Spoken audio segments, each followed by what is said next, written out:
The sugar diet. I have gotten an exorbitant level of people imploring me to criticize the sugar diet. Now, as of the time that you're watching this, I've already done one video that was called Cole Robinson's Sugar Cult Brain Rot or something like that. And I meant exactly what I said when I said that. It is just this vapid fad diet way of thinking that you can basically just consume hundreds of grams of sugar and say that it's healthy, irrespective of the source. I heard Mark Bell, for example, who's making this extremely popular, or at least helping to make this extremely popular, saying that candy is appropriate to be, deriving your sugar from. And I thought this was a smart guy. I really did. But we're in a very interesting place in the world today. So we're actually not even going to be covering Mark Bell today, but we're going to be covering someone else that has elaborated on this, which is Superhuman Ripped Grandpa. Never heard of him before. How the sugar diet works. Is it superior to carnivore and keto? And, well, we already know the answer to that, but once again, let's just waste no further time and get into this video, because this video is 24 minutes long. So it's going to take us a while to get through it. We're not going to get through it completely. So anyway, let's just get going on with this and see what Mr. Grandpa has to say about the sugar diet. Hey everybody, Coach Sean, Rip Grandpa, back for part 2 and a follow-up from yesterday's video that I posted on YouTube. Is the war on carbs over? And Well, there was never really a war on carbs per se. It depends on what you mean by war. What we say is, really what we're bringing awareness to is the fact that they are not required for human consumption on a general basis, and also above a certain physiological concentration in the bloodstream will induce harm, which is most conducively achieved by consuming it. Okay? It's not really the most conducive approach to losing fat unless you remove all of your fat from your diet, which is quite a contraindicated by now. Second edition out now, link in the description below in hardcover, paperback, and audiobook versions. Audiobook is narrated in my voice. To be doing, because, well, your fat-soluble vitamins are in fat. Glucose itself, pure sugar, has no vitamin content at all. The only way that it can help with hormone production and all that stuff is by stimulating insulin, which is a hormone in and of itself, by the way. So, the sugar diet versus carnivore, keto, and other low-carb diets. And yes, more diets that actually approximate a species-appropriate, species-specific diet more than the sugar diet does, that has Sour Patch Kids and Reese's Cups in it. So, anyway. The reason that I was so drawn to this high sugar, high carb diet for rapid fat loss is because it rhymes very closely in certain areas with my Rip Grandpa carb cycling. So because of the... Well, there's no reason that you should be carb cycling, frankly. There's no real substantial reason why that should be a significant part of your dietary protocol at all. Your fitness protocol, wherever it may be. Because as much as carbohydrates are important in high intensity training, because of the fact that glycogen is important to basically, supplying the myofibrils, the myofilaments, with enough ATP to contract for a muscle twitch, to contract with enough force to actually lift a weight off the ground or in front of you, up, or whatever direction you're lifting the weight. Gluconeogenesis is efficient enough in our genome to supply that glucose with no requirement for exogenous administration of it, okay? And not only that, your body recycles a lot of the glucose that it uses for glycogenolysis, for that process, in the form of lactate via the Cori cycle. So that's also something that needs to be considered here. A video yesterday, and the sugar diet being a mosquito buzzing around the internet, it pushed out to some new people who subscribe. It's not just a mosquito. It was like a hurricane. It was like a tsunami. No one was talking about it, and then everyone was talking about it nonstop, incessantly. And if you want to know, for the people that want to call a carnivore diet a fad diet, you want to know what an actual fad diet is, it's this. And commented, so thank you, welcome to the channel. And if you're doing the sugar diet, or maybe you're doing low-carb keto, or maybe you've done both. Whatever it is, please, let's get the conversation going in the comments. Let us know how it's working for you, the differences that you feel.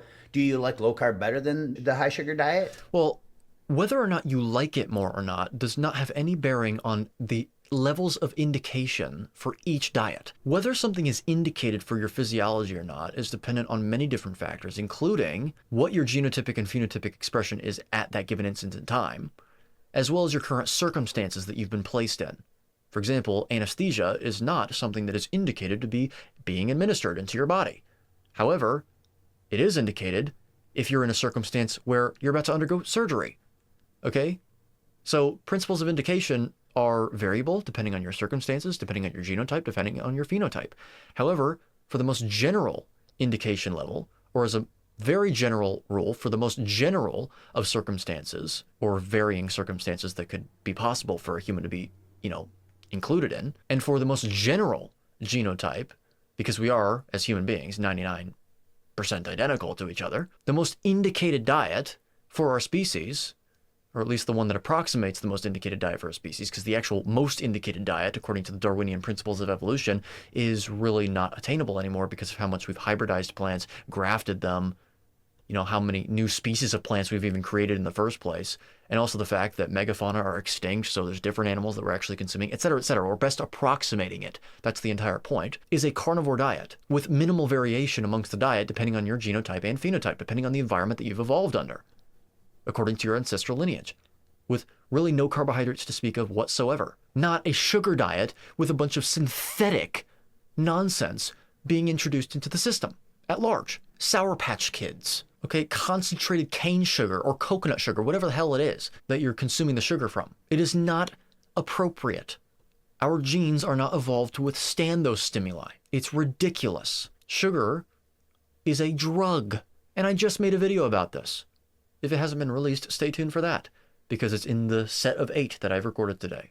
So most people that go from the low carb to this see explosive results because their insulin sensitivity skyrockets. Well, no. Okay, I'm sorry. I think his name is Sean.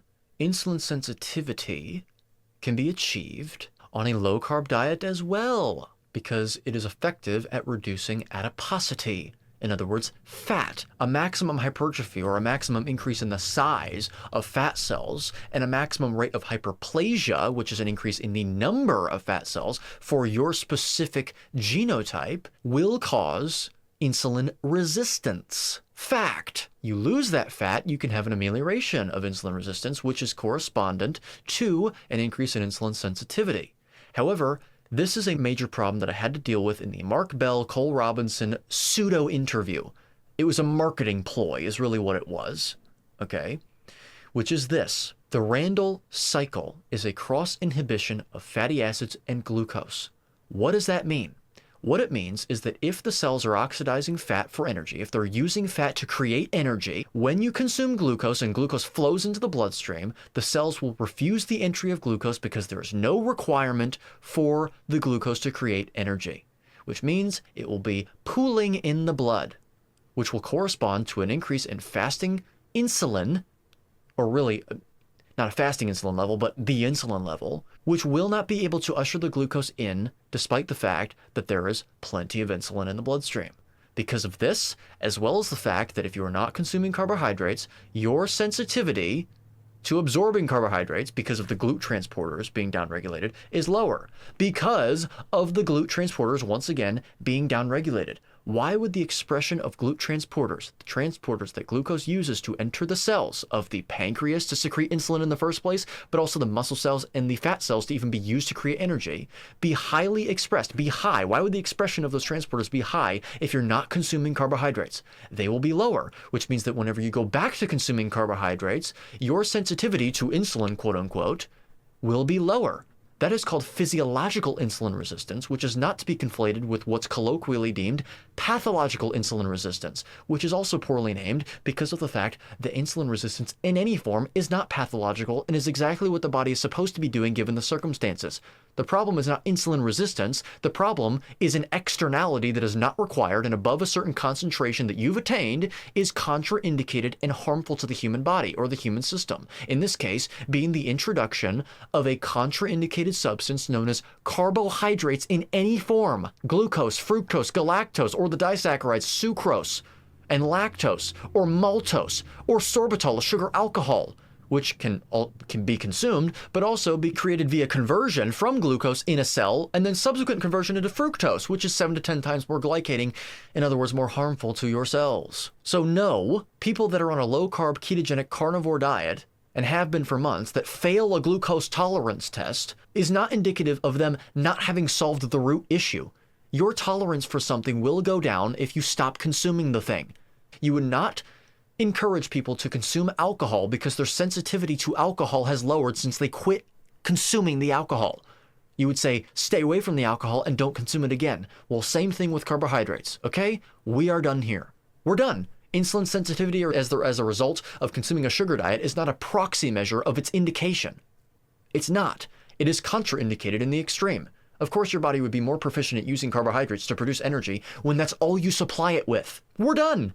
You know what else you do? Whenever you consume a lot of carbohydrates, you raise your propensity for any added fat to make you fat because of the Randle cycle, actually. But if you turn into a machine that is more proficient at using fat for energy production purposes, then fat does not make you fat, does it?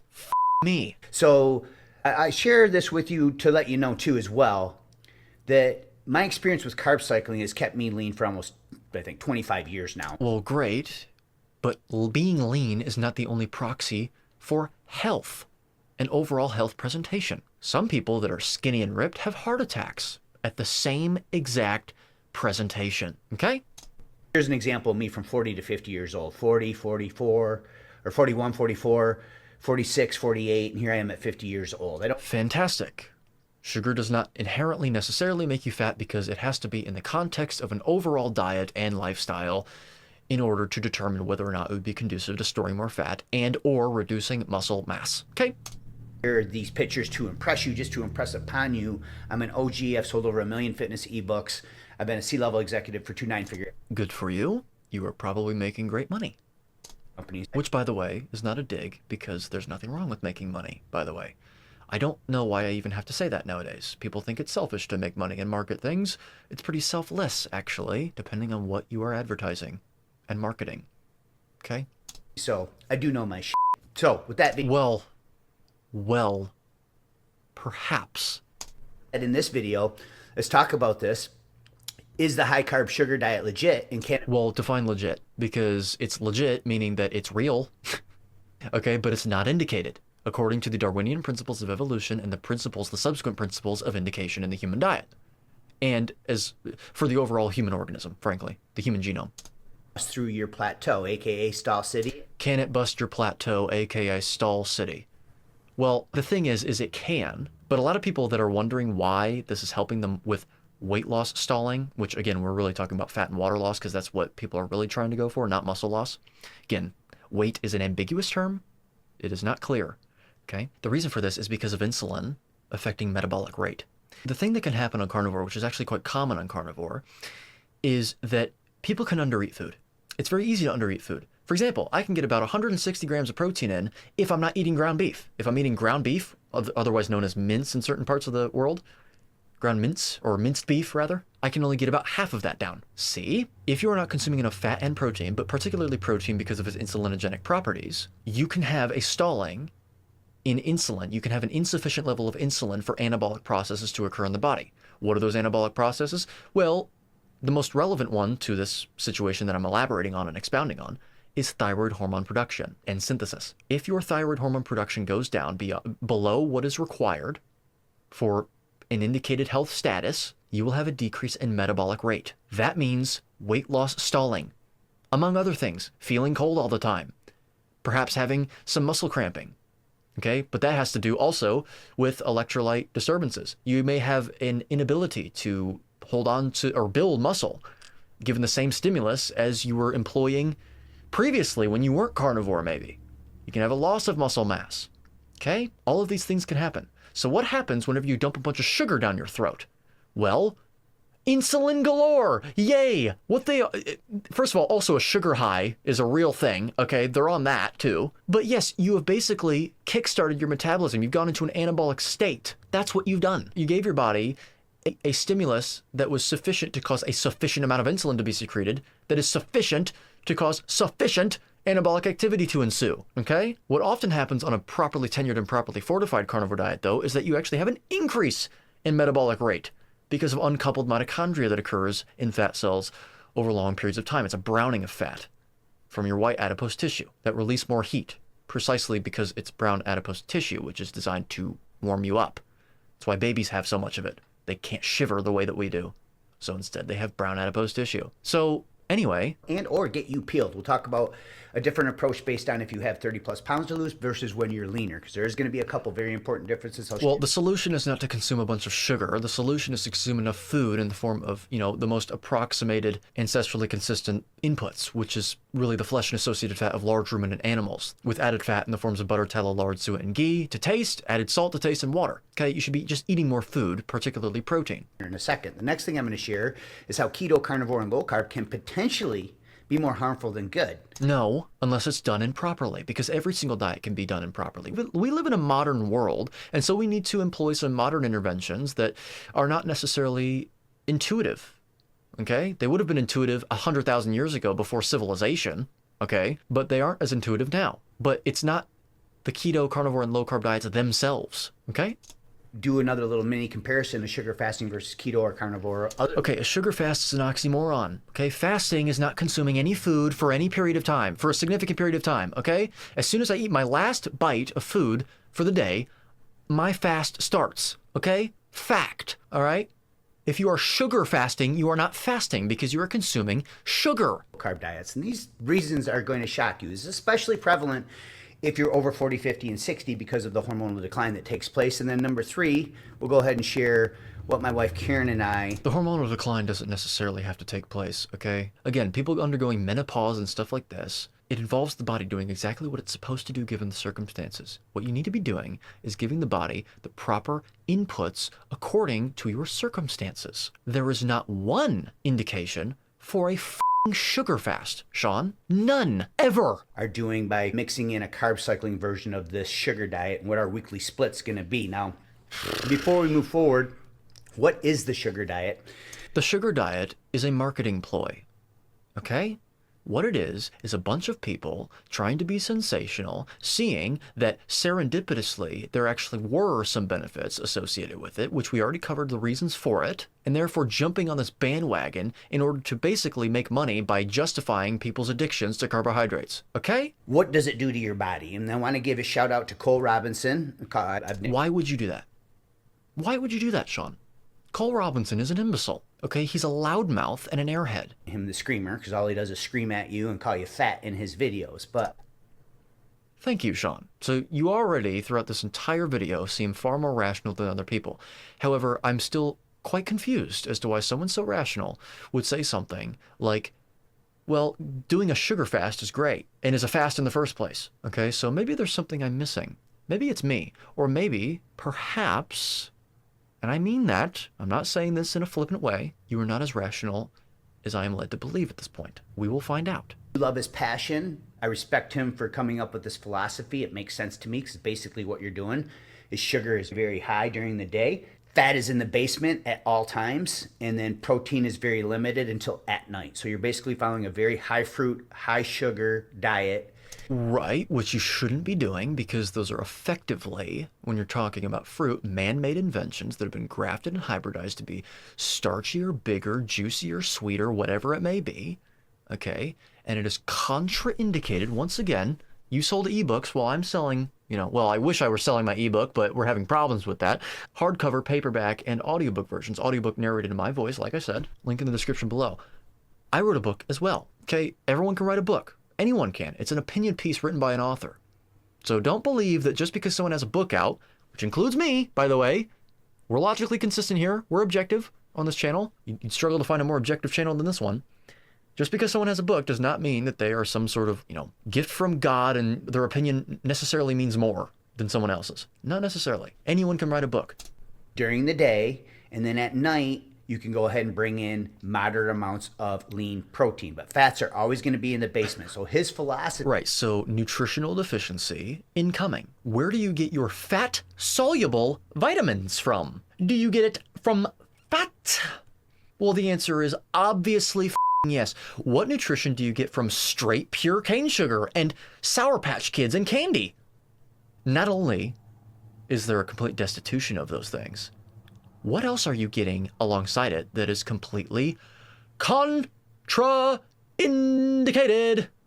Rhetorical question, by the way. And his claim that has not really been substantiated scientifically, but it's definitely substantiated by... Well, almost nothing has been substantiated scientifically in the area of human nutrition science, including ketogenic diets, okay? However, it does seem that the ketogenic diet has more, prolific, substantial evidence in that sphere, even if it's quite limited and still quite small, than things like vegan diets and, in this case, sugar diets. However, as we know, lack of evidence is not evidence of lack. That would be an appeal to ignorance fallacy, okay, effectively. And so just because there's no evidence of something doesn't mean that there is no integrity behind it. However, what I will say is that we already know, as we covered in the beginning, that a sugar diet, from all of these other hard inferences that we refer to, like comparative anatomy, biochemistry, Darwinian evolution, chemical and observational paleoanthropology, physics when talking about calories, etc., that a sugar diet is contraindicated in every single circumstance. I'm sorry, the only time it's indicated is if you literally have no other choice for sustenance. You are stranded in the woods, and if you eat anything surrounding you, you will die from poisoning, for example. Like if you consumed, I don't know, a plant. Then go ahead and drink Coca-Cola and Fanta and eat your Reese's Cups and Twix bars, okay? People that he's working with, especially obese people doing sugar water fast, just sugar water. Right, which is completely contraindicated. But you know what? It can help with increasing metabolic rate if you haven't been consuming enough food, particularly protein, on a ketogenic carnivore diet. Reversing their type 2 diabetes, and they're losing like 100 pounds. Now, if you're more active and leaner like myself, there's definitely some differences here. You're not going to want to do that, and I'll share that. Yeah, you're not going to want to do that. In fact, you also wouldn't want to do that if you're fucking fat, Sean. I'm sorry. But I'm not, also, because this is really dangerous advice. A second. But with that being said, I respect the man for what he's come up with, but everything right now is anecdotal. Now, I'm sure as this catches wind, because I consider this like the Bitcoin of fat loss right now. It's a new... Oh, God. It's a fad diet. This is what the world has come to, folks. Mosquito, and I don't think it's going to go away. I think it's going to buzz, and I think it's going to get very big. I could be wrong. Now, with that being said... Well, I hope you're wrong. You could be wrong. You could also be right, Sean, and that's the worry here that I have. Mark Smelly Bell. Yes, someone I believed was smart, but now it's either that he's a complete imbecile or he's doing stuff for clout. He's doing this for complete clout. Either way, no, I've lost respect. I've lost, he's fallen quite low in my value hierarchy, valuable figures to listen to, integrity hierarchy, whatever you want to call it, very low. I do not listen to him on anything, even if his conclusions from here on out are right. Don't listen to him. He cannot be trusted anymore. Flip, flop, flip, flop, flip, flop. Done. Now, if he heard me saying this, he wouldn't care because he knows that I'm not going to have enough influence over his fan base to get him to not continue making a very comfortable living. Saying basically whatever the hell he wants to say, but purely on a moral basis, he should not be doing what he's doing. Is another guy that was hardcore carnivore. Was he hardcore carnivore? Was he really? He does have a book called War on Carbs, which he, again, has just flip-flopped on because now he's promoting the sugar diet. And now, also in a comment that he made on his own post in a reply to someone else, has said that sugar isn't even linked to cancer. Now, linked is an associate, it indicates an association, and as we know, association doesn't equal causation. However, obviously, sugar is associated with cancer. Are you serious? Whether or not you think it's causal doesn't matter. You can't just say it's not linked. Yes, it is. Switched to this diet a couple months ago. He's eating upwards of 300, 400, 500, maybe even 600 grams of carbs a day, and he's actually... Right, and he's also taking multiple exogenous steroids, which helps with nutritional partitioning, okay? He has a lot of muscle on his body, which helps him to have oxidative tissue to oxidize the glucose. And really, when we talk about oxidation of glucose, we're talking about oxidation of pyruvate. Calling a spade here. You don't oxidize glucose. Glucose undergoes glycolysis, which is a 10-step anaerobic process, isn't it? Or at least anoxic, but anaerobic. Leaner during the process. And this is a guy who was a huge carnivore advocate. So I just want a quick shout out to both of them guys. And so what does this diet do? Well, basically, when you just feed your body pure sugar in the absence of fats and protein, okay, your body's BMR rises, your basal metabolic rises. Well, not necessarily, because if you already have high circulating insulin, that does not necessarily happen. Depends on the person. It seems like the primary demographic that is being inferred from here is a demographic of people that had a weight loss stall when not consuming carbs, which is very clearly an insulin issue born of insufficient protein intake. Okay? I'm serious. It is the most trite, banal point on my channel at this point. Insulin, insulin, insulin. No one wants bottoming out insulin because that's bad, okay? That's really bad. Why would you want your insulin to never rise in the first place, because your body produces insulin for a reason, doesn't it? Which means that it does serve a purpose, and therefore you don't want it at 0 all the time. And if it is at 0 all the time, you have a problem. And your body runs hotter and your energy skyrockets. And of course, this increases your performance and the amount you want to move automatically without you even knowing it. So you're Right, so insulin. Okay, we already got it. I don't really need to touch on anything else here. Okay, sugar is more insulinogenic than any other macronutrient, but it doesn't mean that it is required nor indicated in basically 95% of circumstances. Okay, sugar should be treated as a drug, like an anesthetic is treated as a drug. It has certain indications depending on the circumstances. Okay, if you are a diabetic and undergo hypoglycemia, and you cannot consume sufficient protein and fat to stimulate the production of glucose endogenously because your gluconeogenic efficiency is so low because of your high insulin and high blood glucose for so long. Yes, sure, use it as a drug, okay? Which means it has certain indications in certain circumstances. This is not one of those circumstances, Sean. Sorry. your non-exercise activity thermogenesis does go up. Which has no effect on the mass balance of the body, by the way, at all, because calories, heat units, have no mass at all, and are photons of light when manifested in the real world, and, well, can't be brought to rest, so they have no rest mass, okay? Okay, what you're talking about is an increase in metabolic activity and using these calories or this heat as a proxy measure for metabolic activity, which can be a good one, but it's not necessarily indicative of a one-to-one unit of mass being excreted from the body. So, anyway, the heat is not the factor that is actually causing the weight loss, is what I'm saying. And cortisol tanks. And I can tell you, Well, so what? That is not necessarily a good thing. Cortisol is not a stress hormone, quote unquote. First of all, there needs to be a distinction made between stress and distress. Your heart pumping blood right now is a stress on the body. Distress indicates or implies counterproductivity. Okay? Cortisol is a hormone that is involved in the production of 3 of the primary regulatory enzymes in the gluconeogenic pathway, those being PepsiK, phosphoenolpyruvate carboxykinase, pyruvate carboxylase, and fructose 1,6-bisphosphatase, Sean. That is why cortisol is upregulated in production, or in value, in concentration, in a ketogenic environment.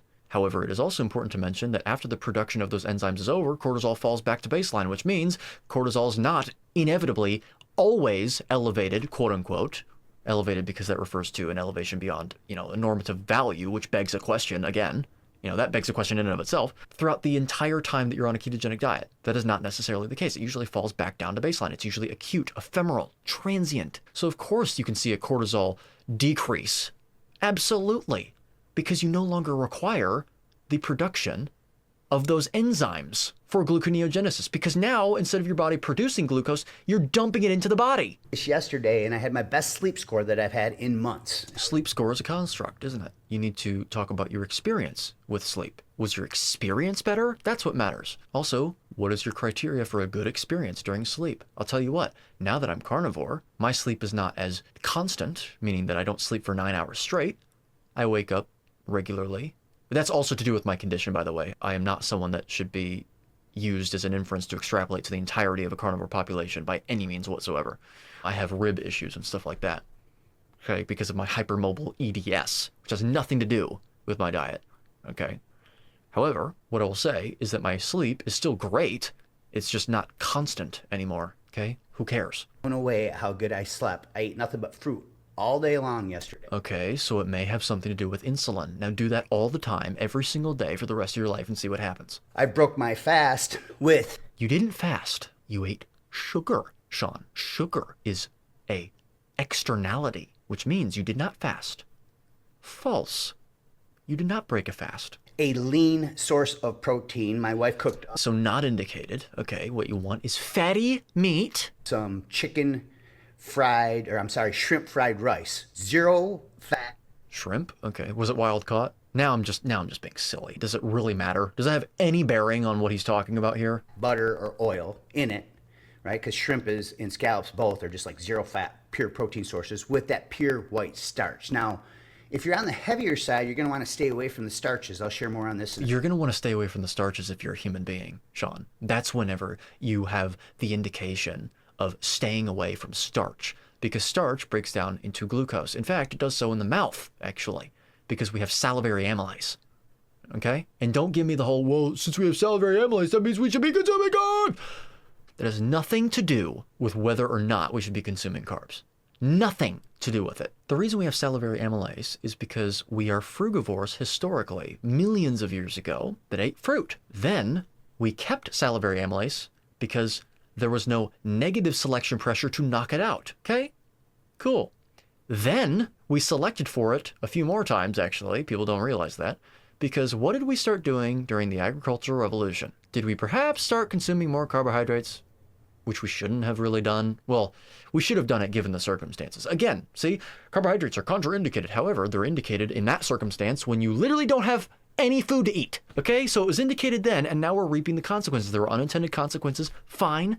Okay. Now we have to address those consequences. What is the solution to those consequences? Stop consuming carbohydrates. And you're going to want to stick with more of the fast-acting fruits and literally. No, you're not going to want to stick to that. What you want to stick to is a species-appropriate, species-specific diet, or a diet that approximates it to the best degree possible that we can approximate it to, given our modern world, which I already elucidated in the beginning, which is the flesh and associated fat of large ruminant animals, primarily with added fat in the forms of butter, tallow, lard, suet, and ghee to taste, salt to taste, and water. Sugar. Now, if we look at how this works, okay, hunger will also theoretically decrease, and even if theoretically, interesting, because here's the thing, you don't really have a lot of data on that. We have anecdotes, and trust me, I am not going to denigrate people for citing anecdotes per se, but we have to be aware of the fact that it is simply merely an anecdote or a pile of anecdotes, okay? It is something to consider. This is also a very nascent, sort of incipient phenomenon here. It's very new, this sugar diet thing. How long have these people really been doing that? Okay, so anyway, it may reduce hunger because you have, well, an insulin response, and insulin helps to regulate satiety, stimulate satiety. Okay, leptin. it's okay, you just eat more fruit.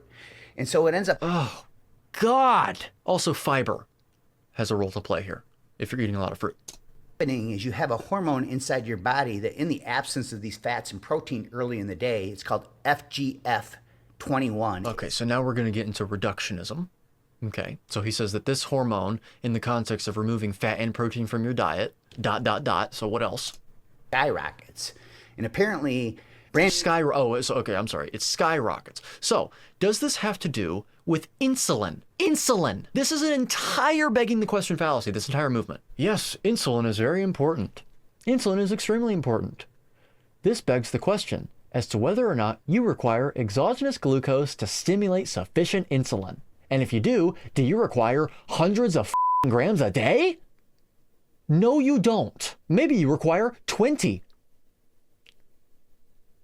I did a video on this, okay? Which people sort of didn't like because they don't like nuance. Sorry that nuance exists, guys. I'm not dogmatic. Maybe depending on your ancestral lineage, your genotypic ancestry, okay? But you do not need to consume 100 or 200 or 300 or 400 or 500 or 600 or 700 or 800 or 900 or 1,000 like Nutrition by Victoria. I know a ton about hormones. I'm huge on hormones. This is Okay, yeah, well, I'm sure that you do because you are in the fitness space and you guys deal with basically analyzing steroids. Okay? I'm sure that you know about this. Fibroblast, you see that? You see that? Growth factor? Which means insulin has a role to play here.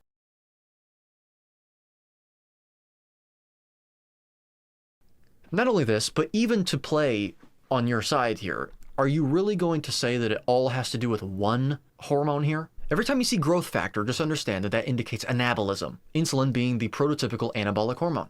That's why there's also insulin growth factor, insulin-like growth factor 1 and 2, okay? Which basically function and operate in lockstep with insulin. As insulin increases, so does IGF-1 and IGF-2, and vice versa. So of course, all the other growth factors will increase because insulin is important in anabolic activity. John, I'm sure that there's more than just one, by the way, of these hormones. one to me. So fibroblast growth factor 21 and Yes.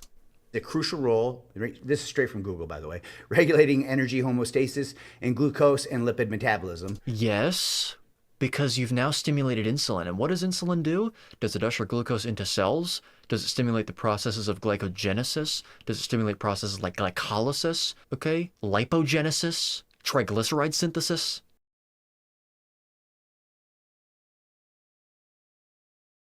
Muscle protein synthesis? Does it stimulate all of those things?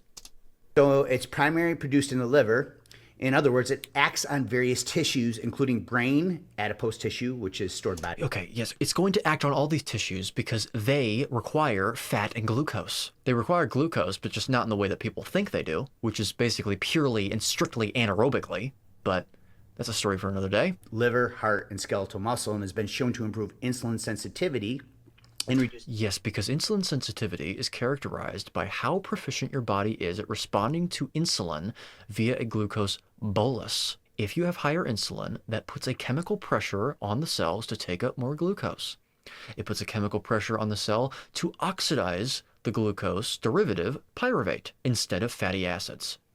It can still oxidize ketones, however, insulin also inhibits, hormonally, the production of ketones at the level of the liver because you're not going to be oxidizing as much fat in the liver, okay? Fat mass and lower blood sugar levels in animal models. Hold on. It has been shown to improve insulin sensitivity, reduce fat mass.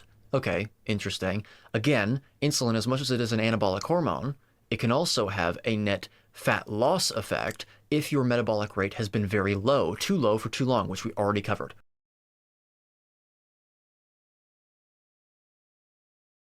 There is a balance to be had with insulin. It can be too low and it can also be too high. Okay? So reduce fat mass and lower blood sugar levels in animal models. Well, first of all, animal models, which he already is smart enough to basically highlight and say, okay, animals, they're not humans. Yeah, they're completely genetically different from us. They may have similar blood chemistry, but similar is not identical. And also blood chemistry is not the same as ubiquitous, universal physiological chemistry. Okay? No. But also, even putting that aside, FGF21 could very well be associated with these things because they are associated with insulin signaling. What is this? Basically, this is what I said in the last video with Cole Robinson. We understand the importance of insulin. Great. We now get it. Insulin is super important. When the did we say otherwise? Okay? It's not like when you go carnivore, your insulin bottoms out. You're done, bro. You're never going to stimulate insulin again. Insulin. You, insulin. Never. Again, we need more human studies, but yes, and even then, those have massive limitations. Because science requires control, Sean, and you cannot control for human beings because we are genotypically and phenotypically different. Inferential statistics is based upon a fallacy.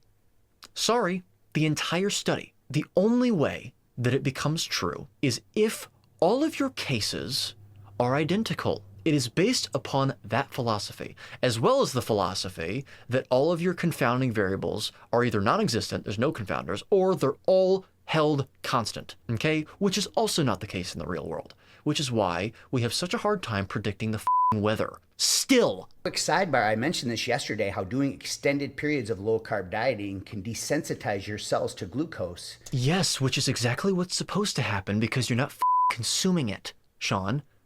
This is a begging the question fallacy. This begs the question as to whether that is a bad thing or not.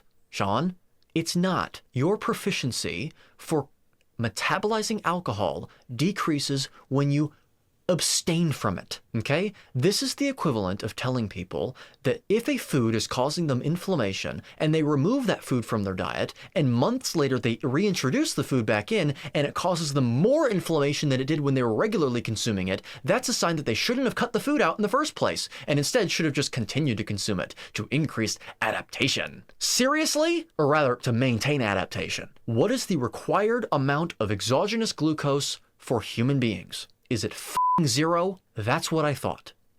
What is our efficiency? And is the reason for that due to our efficiency for gluconeogenesis? Yes. Which is that of hypercarnivores? Yes. Okay? What does that efficiency tell you about our evolutionary past? Does it tell us that we didn't really consume a sufficient amount of carbohydrates to cause our efficiency for gluconeogenesis to be insufficient to produce the amount of glucose we require for any given day? That is what it tells us, which is also an indication that the 13,000 years of agriculture was not enough time for full genotypic adaptations to exogenous glucose to any significant degree to actually take place on a ubiquitous level across our species, because we are the most ubiquitous species, so there is going to be more variation and more nuance, which I know that people don't like. Okay? Sean, come on. This ultimately ends up leading to more insulin resistance, or I should say, Which begs the question as to whether insulin resistance is a problem, Sean, and it isn't. In both circumstances, insulin resistance is exactly what the body is supposed to do given the circumstances. The body is refusing glucose for a reason, okay? This is a begging the question fallacy again.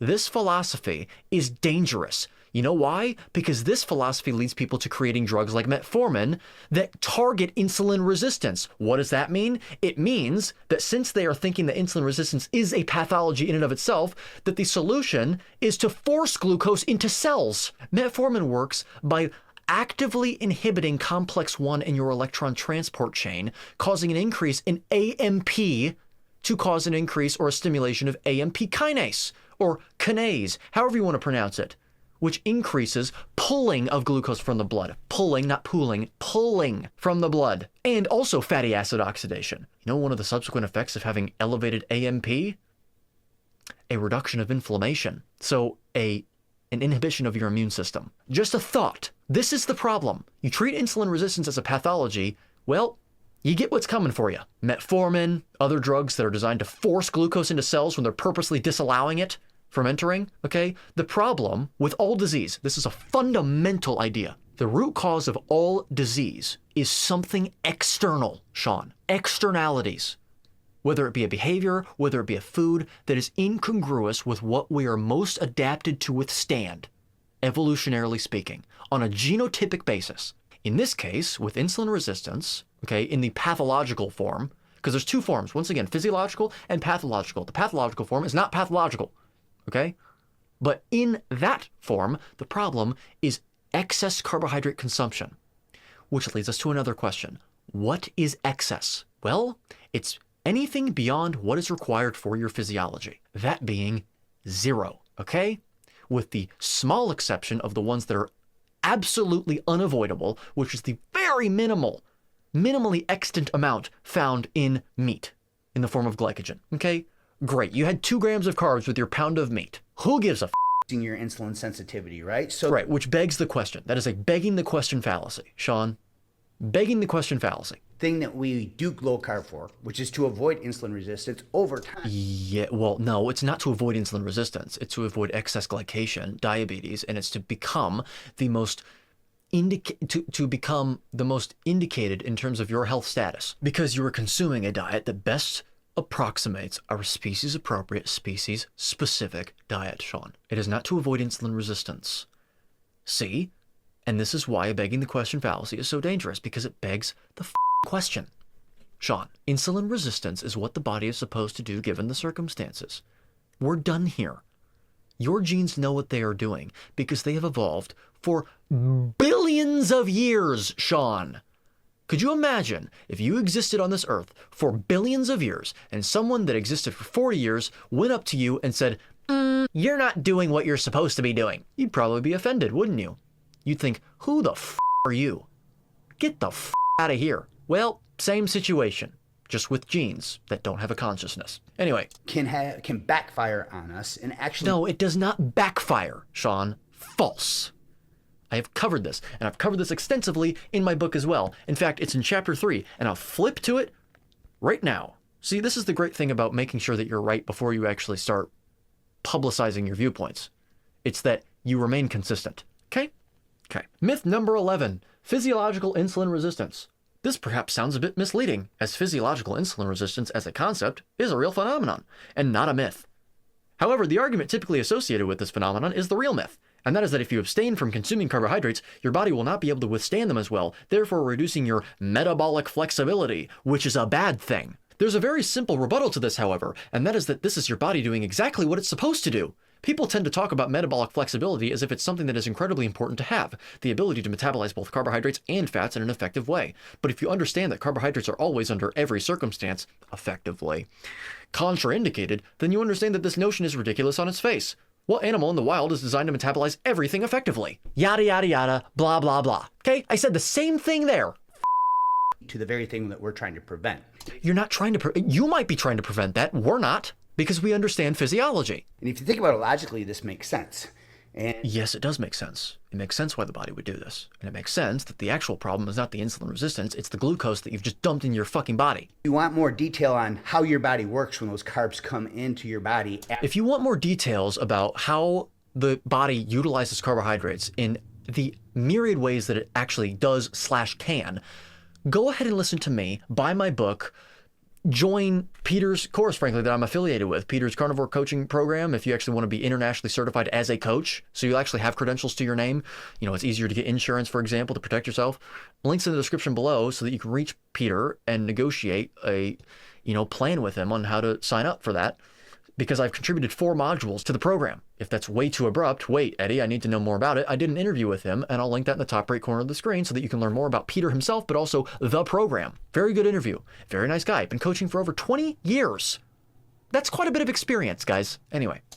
Being on a low carb diet for an extended period of time. Define extended, by the way, just out of curiosity, because this is an implication that, long-term carnivore is bad. We'll define long-term. And also, no, it isn't. That's why I just said just for fun. I want to know what you're talking about. But I share more on that in yesterday's video. You can go check that out after this. Well, frankly, I'm not very proud of this, or rather, I'm not very impressed with this content here today. I'm not. I know that we're only 6.5 minutes in, but that's enough time to get things right, and you haven't gotten things right. So, for context, right, on sugar for fuel. Well, sugar can be used to create ATP, energy first to actually use to synthesize ATP, to be encapsulated in the form of ADP and PI in the mitochondria, in all cells of the body that have mitochondria, which is every single cell, but you can also use fat, very adeptly, actually. The first thing I want to do is I want to mention that people will say, well, there's a huge difference between 1,200 calories and Twinkies and Doritos and Oreos. Well, okay, Sean, no food contains any calories whatsoever. All of them contain 0. The calorie number on food labels is the amount of calories, plus or minus 20%, by the way, because calories cannot be measured. They can only be estimated because energy cannot be directly measured at all. Is the amount of calories that is expected to be released after the combustion of the food in a bomb calorimeter, a closed thermodynamic system, with the assumption that that's what your body does with food, which first of all, no, it doesn't. And second of all, even if it did, your body wouldn't be able to use those calories because we use chemical potential energy for metabolic processes, not heat energy, okay? You're not consuming calories whatsoever. You are not deriving calories from your food. In fact, if you want to get really technical, but this starts to get a little fuzzy, you don't even really effectively derive energy from your food in the first place. It's all mass, which are different units, Sean, and that matters when it comes to the application of the calories in, calories out model on food and, obesity sort of thing, the energy balance model of obesity and all that stuff. Okay? What we're talking about is not calories. What we're talking about is the chemical constituents of these foods and their effects, their respective effects on our physiology, particularly our hormones and inflammatory status, Sean, when we talk about the Twinkie diet and Doritos and all this stuff. It's like the Twinkie guy I did. I think his name was Mark Hobb. He was a professor. Right, who did not just eat only Twinkies, but ate a lot of other things as well, and also took a lot of other things. So anyway. And 1,200 calories in high quality nutrients. Well, no, not 1,200 calories. And also, this is another reductionist viewpoint. It's not all about the nutrient profile. It's not all about the absolute level of nutrition in something. That is one measure of indication. One, or healthy status or something like that, which is the wrong approach anyway, because if you're trying to attempt what we should be eating, it's all about what our genes are most experienced with consuming within a sufficient amount of time, significant enough to have caused full genotypic adaptations to the stimulus or stimuli concerned. Sean, that's what matters, not observing the nutritional profile of those certain stimuli, okay? Or externalities. It doesn't matter, because actually what you should be doing is saying, well, if it's indicated, then it must be the case that this nutritional profile is completely sufficient to subserve my needs as a human being. Anyway, I don't even know where I left off. My camera died and all that stuff and whatever. But what you should be doing is not saying, you shouldn't be looking at the absolute nutritional profile. You should be saying, well, if the food is indicated, then whatever the nutritional profile is also indicated for me and sufficient to subserve my needs as a human being. I think that's pretty much what I said last time. So anyway, okay, let's continue. The way that it treats your body is differently, but from a calorie in, calorie out perspective, your body. Which is a fallacious perspective, Sean. An absolutely fallacious one. Because calories have no impact on your physiology, and in fact, depending on what definition you are using for existence, they don't even exist because they don't interact with the Higgs field. This is physics. They have no rest mass and therefore cannot affect the mass balance of the body up or down in any direction. The only reason why it can be a proxy measure with varying accuracy for metabolic rate, for actual mass expenditure, is because calories are released from the body in the form of body heat as a result of chemical reactions occurring in the body. So mass is being manipulated to release the heat. However, let's say that two bonds are broken apart and it releases heat. Well, it doesn't necessarily mean that that affected your mass at all, did it? Because the two constituents of mass are still in the cell, aren't they, Sean? Doesn't see it any differently. No, oh my God. Bad, dangerous, erroneous advice. Fundamentally wrong. It's the same amount of calories. Which is zero. You got one thing right. It's the same amount, which is zero across the board. Correct? Because there's no calories in food. End of the day, if you're burning off more than you're taking in. How do you burn something that is the result of burning something, Sean? You haven't answered that question, okay? You don't burn calories. You expend them, but you don't consume them, Sean. You expend them because you ate a bunch of mass. And as a consequence of exothermic biochemical reactions occurring in the body, some heat is released. Okay? The vast minority, 30% or so, is actually encapsulated by the body, and the rest of it is released to entropy, creating body heat. Sean, this is physiology, this is physics, this is chemistry. Physics and chemistry are like this.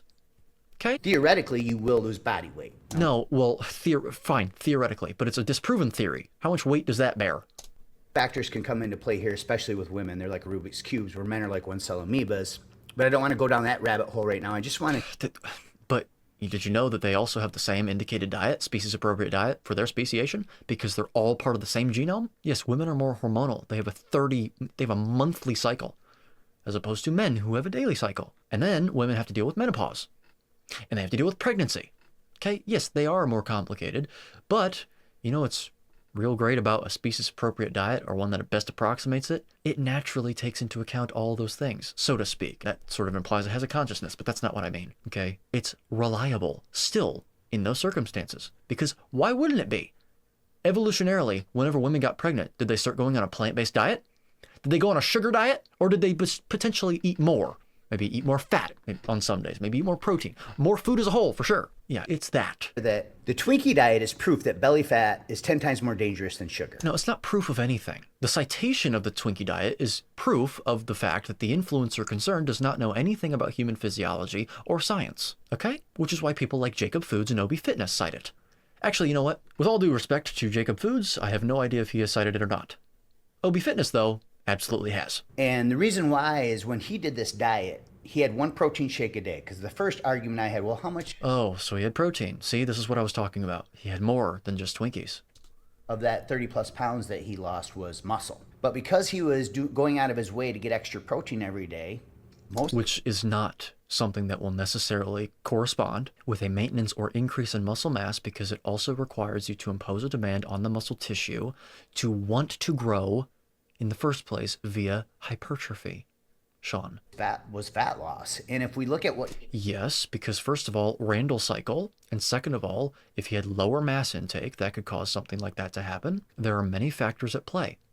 Was this indicated? Because this is also another begging the question fallacy. Is losing weight the sole criterion of health? If you are skinny, are you necessarily healthy, Sean? If you are over your BMI, if you're obese according to your BMI, are you necessarily unhealthy? In my opinion, you're more likely to be unhealthy if you're above your BMI than you are to be healthy, or necessarily able to infer that you're healthy because you're within your BMI, if that makes sense. Actually, you know what? Forget that I even said that. I think that I've been talking so much now that I'm not making sense. I'm just starting to vomit words. Okay, just forget that. Just forget it. he figured out his BMR, which I think, or his T. No, he did not, Sean. And also that varies day to day. Okay, what was the signal to noise ratio when you add up the average and you correspond that to the standard deviation? Sean, okay, that's one question. Second of all, how was it measured? Because it wasn't measured. It was estimated with a massive error because you cannot measure your calories. If he used a BMR calculator online, that is proof that you have no clue what you are talking about. None. And you should not be listened to. I'm sorry. I'm going to say right now that you as a person seem extremely respectful, you seem extremely fun to get along with, easy to get along with, and extremely fun to be around. I will not deny that. However, this video is atrocious when it comes to the information contained within it, and people are going to be beguiled by your affect that I just described and be more inclined to actually adopt and listen and adhere to this information. And that is why I'm here today. This is a bunch of pseudoscience. Right, his total daily energy expenditure, and I think it was around 2,600, and he was consuming 1,800 a day. So he's in this 500 to 700 calorie deficit. No, he's not, because a calorie deficit by definition is hypothermia, Sean. Because calories are units of heat energy and nothing else. We do not have a calorie transport chain, we have an electron transport chain. Calories are the amount of heat required to raise the temperature of 1 gram of water around a closed thermodynamic system, also known as a bomb calorimeter, by 1 degree Celsius. They are a measure or a measurement of kinetic activity, or the movement of the molecules in that water. That movement being caused by photons of a certain wavelength interacting with the surrounding water after being released from the rapid combustion of a food within said bomb calorimeter via a massive electrical current, thus causing rotations, vibrations, and translations. Sean, that is what they are. They have no rest mass at all. They cannot be consumed. You don't derive them from your food. You do release them, but that is not necessarily a direct measurement, a commensurate measurement that corresponds to the amount of mass excreted by the body, because your body can recycle mass. Can't it? It can also excrete mass, sure, but it can also recycle it, like it does with ADP and PI, inorganic phosphate, to create ATP. Hydrolysis of ATP provides chemical potential energy, as well as some heat energy. But whenever those bonds are broken apart, well, they have to be excreted in some way before it actually corresponds to a change in mass balance of the body. Okay? We are done. Day eating nothing but crap food. Twinkies, Doritos, and I think Oreos and some gas station treats were his staples. Now, So what? I think after he lost all this weight that his blood work would look terrible because of the terrible. Begging the question fallacy, because blood work is determined by the overall population that is seen by each individual doctor's office, aggregated by the mainstream medical establishments into one major normative range. Okay?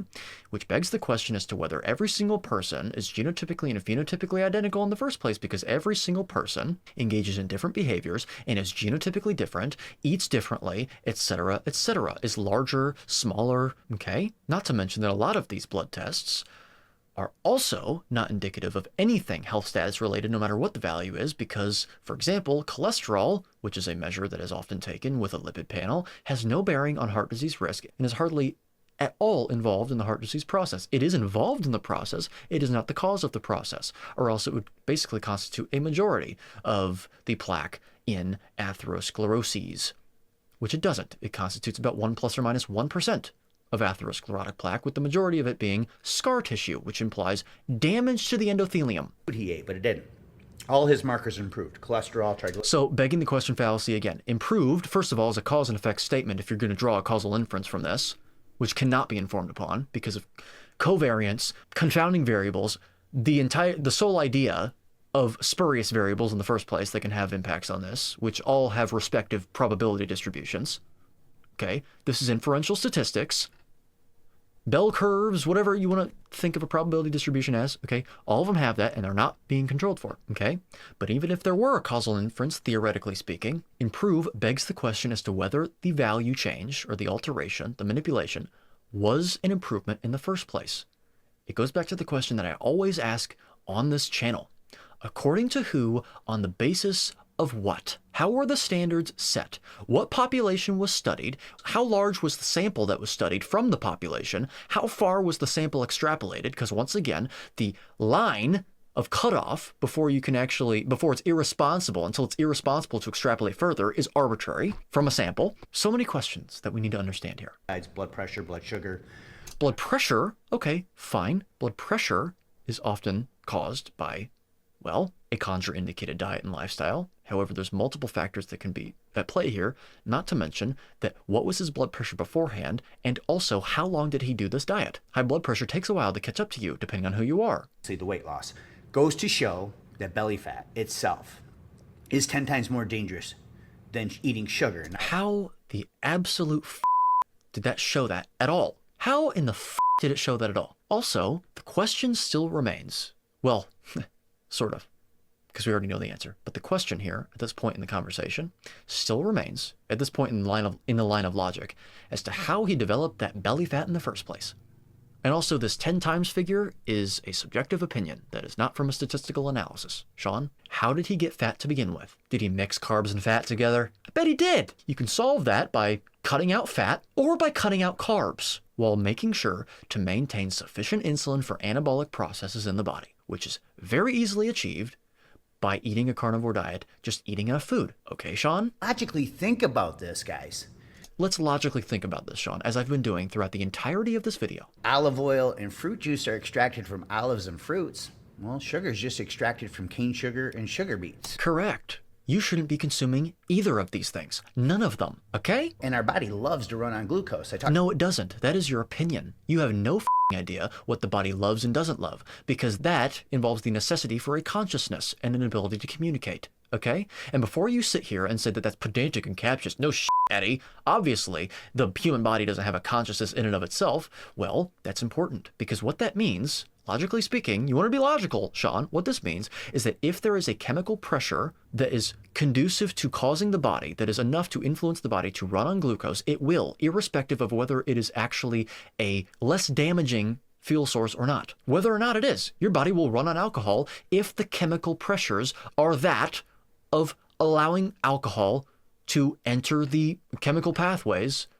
more than fatty acids and glucose are. The body will do what the chemical pressures are ready to do, are set up to do, irrespective of the health implications on the body, okay?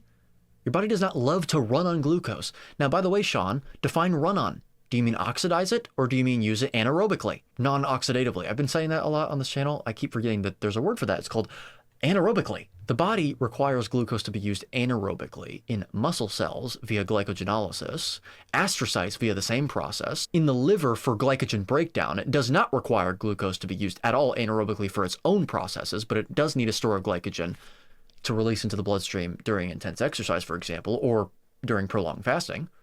And also erythrocytes, but not through glycogenolysis like the first three are, but through glycolysis, because erythrocytes don't have mitochondria. Sean, they use glycolysis, so they create 2 ATP per unit of glucose, okay? With pyruvate as the byproduct, which is going to be converted into lactate, reduced to lactate by NADH, and it's going to basically be spit out of the erythrocytes and used to create more glucose via the Cori cycle. That's how that works. Well, the Cori cycle specifically is with respect to glycogenolysis, so not really the Cori cycle, but it is through gluconeogenesis. It requires glucose, and fortunately, we have a process called gluconeogenesis that is efficient enough to supply the body with the amount of glucose it requires at any given instance in time. What you need to make sure of on a carnivore diet is that you are consuming sufficient food for an insulin response that is sufficient to stimulating anabolic processes. Okay, Sean, we are done. This yesterday as well. If we don't have glucose present in the bloodstream like keto carnivore or ultra low carb, and you're just feeding off of ketones consistently. No, you're not feeding off of ketones consistently. You're feeding off of fatty acids and ketones as well as glucose anaerobically. If you actually understood how muscle fibers worked, you would understand that it's like 3 little gears with teeth on top of each other. The first gear is glycogenolysis. By the very manner of me sitting upright in this chair, Sean, and talking to you in an animated fashion, using my hands and fingers, there is glycogen being fired to produce a muscle twitch. What it's doing is it's breaking down glycogen into individual pyruvate molecules effectively. Basically, glycogen is broken down into glucose 6-phosphate, which enters the glycolysis pathway to produce pyruvate as a byproduct. As a result of that entire reaction, you are producing ATP extremely fast. Glycogenolysis is used instead of glycolysis because glycolysis requires 1 extra ATP at the beginning of the step. It is more energy efficient to use glycogenolysis. It's the entire reason why your body, why your muscles store glycogen in the first place. It's the entire reason. Once that happens, the ATP is supplied to the myofibrils and is hydrolyzed to cause a contraction of the myofibrils, actin and myosin, to cause a twitch, as long as the actin filaments are, well, polarized with calcium ions. Okay, Ca2+, to allow myosin to even bind in the first place to actin. Think of it like a rowboat. It pulls the actin. Or it could be vice versa. The actin pulls the myosin. I think it's myosin pulls the actin. I can't even remember. I have to really refresh my memory on that. Okay, that's the first gear. That's anaerobic glycolysis that's going on. It's really glycogenolysis. That's the anaerobic system. In order to replenish the glycogen after the muscle twitch, the mitochondria, the bottom gear, is creating energy at a consistent rate. It takes about 2 minutes, 3 minutes actually, to increase the rate of mitochondrial energy production and to decrease it from an elevated rate. So to increase it from a basal rate and to decrease it from an elevated rate, okay? But while that's happening, there's energy being produced by the mitochondria in another part of the cell. You've got about 5,000 to 8,000 mitochondria in your muscle cells that are doing all of this. Now you need a middle gear to transfer the energy from the mitochondria, to steal it from the mitochondria, to the cell fluid to replenish glycogen, because the concentration gradients for ATP are so low, and they're also too big of molecules, that the transfer of ATP molecules from the mitochondria to the cell fluid in a muscle cell is too slow to subserve the needs, the energy demands for muscles in high-intensity training or even in regular day-to-day activities like I'm engaging in right now. So we have something a lot smaller and with a lot lower of a concentration gradient, or is it higher? Yeah, I think it's higher of a concentration gradient, that being creatine. Creatine takes energy from the mitochondria and transfers it to the cell fluid for glycogen resynthesis for the next muscle twitch in that particular muscle cell. In the meantime, before that actually happens, if you need to recruit more muscle tissue, other muscle fibers are fired in its place, which is why during a muscle contraction, you will actually see different muscle fibers firing at different points during the exercise. This is how muscle energetics works. So when we talk about your muscles, your muscles and all these other cells that use glycogenolysis, they need glucose because, well, glycogen, bro. First of all, gluconeogenesis. Okay, we already covered that. But even putting that aside, they're not solely subsisting off of glucose. They're using fat, ketones, and glucose all at the same time in different parts of the cell. Your implication is that muscles require glucose, which they do, but you don't know how they require glucose. That is muscle energetics. Okay? Throughout the time of the exercise, you'll build up AMP, which is another process, which is why that's because of two ADP molecules actually colliding together to form an ATP and an AMP during really intensive energy demands in a muscle cell. You'll have a buildup of AMP, triggering AMP kinase, which will trigger the mitochondria to actually allow for the oxidation of both pyruvate and fatty acids without a cross inhibition between the two. It's the only way to ameliorate or alleviate the whole Randle cycle situation. You basically turn it off, which is what metformin does. So yes, if you want to know a good alternative, you don't have to take metformin. You can just exercise. If you didn't know that, you just engage in resistance training. You could also stop consuming glucose and carbohydrates. Anyway, yeah, that's it. So yes, these cells require glucose, but they also run on fat too. Anyway. You end up eating a lot of protein. And most people that think they're doing a keto diet, 70% plus fats, aren't doing a keto diet. They're just doing... Yes, they are, because it is a diet that makes you rely primarily on the oxidation of fatty acids and ketones. You keep giving this implication that the body primarily runs on ketones in a ketogenic state, which isn't true. Your body is actually primarily running on fat, and you have ketones as a byproduct with beta oxidation in the liver because of oxaloacetate concentrations decreasing as a result of glucose production. That's actually what you're talking about, Sean. Really super high protein, low carb diet. No, you're not doing that. First of all, by the way, value judgment statements define super high protein. And second of all, oftentimes you're not, and even if you were, in order to get a sufficient insulin response, what's the problem with that? At the end of the day, what you need to assess is whether these people are symptomatic or not before you even try to intervene and recommend anything, according to the Hippocratic Oath, which states do no harm. With the implication being, if your patient does not present with symptoms or any identifiable disease process, you are obligated to not intervene in those circumstances. Fats in it. Now, with that being said, when you think about this from this perspective, right, all we're doing is we're just burning a different fuel source. You're oxidizing a different fuel source. You're not burning anything. You're removing electrons from the molecules to NAD and FAD so as to allow them to relinquish those electrons to the electron transport chain to create potential energy. You ignore glucose in your diet and completely eliminate it, your body converts protein into glucose because... No, it doesn't. Yeah, I mean, it does, but primarily you're using lactate because, to go back to the muscle energetics example, after glycogenolysis happens, there's a byproduct called pyruvate. You produce so much pyruvate as a result of glycogenolysis after muscle contractions that is way too much for the body to actually oxidize at that time, which means that what happens to that pyruvate? Well, if you have a buildup of pyruvate enough, you'll actually inhibit the glycolytic pathway. Uh-oh, that's not good because we need the glycolytic pathway to ensue so as to allow us to actually lift this weight. So what happens? Well, pyruvate is reduced to lactate, which is exported from the cell, migrates to the liver to be converted back into glucose, and then the glucose is administered into the bloodstream for uptake for any tissue in need of energy production or glycogen resynthesis, whatever it may be, according to concentration gradients and hormonal signaling. That is what happens. It's called the Cori cycle, okay? So primarily, right now, as I sit here, the majority of my glucose is being recycled. It's being produced from lactate, Sean. That's what's happening. Then, second to that, you actually are getting it from glycerol backbones from your own fat, which is also recycled via a process called glyceroneogenesis, something that's not even recognized in biochemistry classes. Maybe it should be. You produce some with amino acids, primarily during the fed state. Body wants to burn glucose. No, it doesn't want to burn glucose, Sean. There's no evidence for that. That is your opinion that you've pulled directly out of your ass and that you've based on poor inferences and a poor understanding of human physiology. There is no indication that glucose is our preferred energy source and that it prefers to use glucose to produce energy, because it's not a source of energy, by the way. It's a source of mass. Your body does not convert these substrates into energy. It uses those substrates to create energy, which is completely different. If it converted it into energy, there would be no need to exhale carbon dioxide from our lungs. Talk more about that in yesterday's videos. Well, I'm not going to get to those. We've already covered it here today. You were out of your depth here. I'm sorry. Now, a side note, at the end of this video, I'll recap on 3 real-world examples that will blow your mind that prove and confirm once and for all carbs are not responsible for obesity and disease. Okay, so here is another claim that I hear, which is a straw man argument. We never said that carbohydrates will make you fat. No, we didn't. What we say is that it's not a conducive approach to losing fat, and it's not a conducive approach to maintaining a lean physique, especially if you compare it with fat, particularly if you compare it with fat because of the cross inhibition between the two substrates, Randall cycle, okay? That is what we say. We also say on this channel that carbohydrates are once again contraindicated in almost every single circumstance, okay? When are carbohydrates indicated?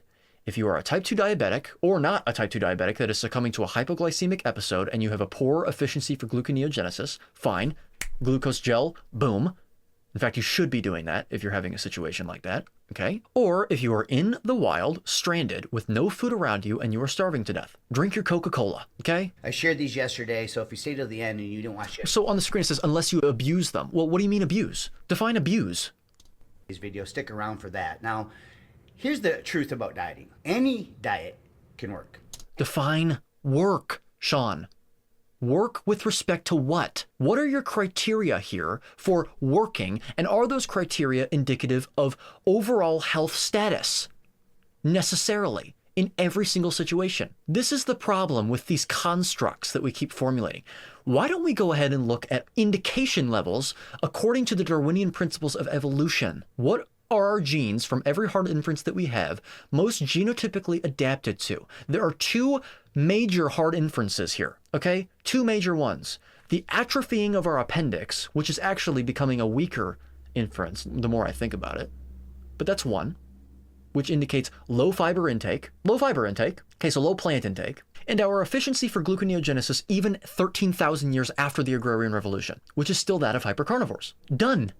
It's also that of herbivores. You know why? Because herbivores don't use glucose for energy. They use fat after fermenting fiber. No terrestrial animal, by the way, besides the extremely interesting exception of the hummingbird, derives a sufficient amount of energy or substrate to create energy in the form of simple sugars for it to even remotely be considered a significant source of fuel for them. Not one. We are the only potential difference from that logical string alone because of the introduction of agriculture. However, why is our efficiency for gluconeogenesis still that of hypercarnivores then? I have said, depending on your ancestral lineage, it may be lower, and it may require you to have 20 grams, but it definitely doesn't require you to have 100, or 200, or 600. And frankly, guys, I know I made it seem like I was going to play it longer. I'm not. I'm done. I have been talking about this for a long time now. I think we covered everything. This is a bunch of nonsense. This is the epitome of basically pseudoscience, fad diet, begging the question fallacies, constructs, and just ridiculous nonsense, and a failure to understand human physiology, frankly. Okay, that is what this is. Okay, so with that being said, if you enjoyed the video, if you learned something, subscribe to the channel, leave a like if you haven't already, leave your thoughts in the comment section below about the sugar diet thing. And also, once again, buy my book Contraindicated if you haven't already. 2nd edition is out now. It's a lot better than the first, in my opinion. It's got a lot more information, particularly about the Randall cycle and heart disease, and some clarification on gluconeogenesis and all that stuff. which I think is important. It's got a foreword by Dr. Abs. Thank you, Dr. Abs, for that. And also, once again, sign up for the coaching program that Coach Peter and I are working together on and have been working together. It's out now. Links in the description for those. And also, once again, link in the top right corner of the screen for the information on Coach Peter himself and about the program as well. Rewind to go back to that, or it'll be linked in the description below, because once you put a card in the top, it'll be in the description below. And with that being said, yeah, join me next time when we react to more Inanity. And I want to give some clarification. Sean does not seem like a bad guy. Obviously, I'm not saying that, so don't go attacking him or anything like that, especially if it's an ad hom. Okay, don't do that. But this stuff needs to be tackled. It really does. People need to contend with this. People that know what they're talking about need to actually consider this stuff. They really do. So anyway, till then.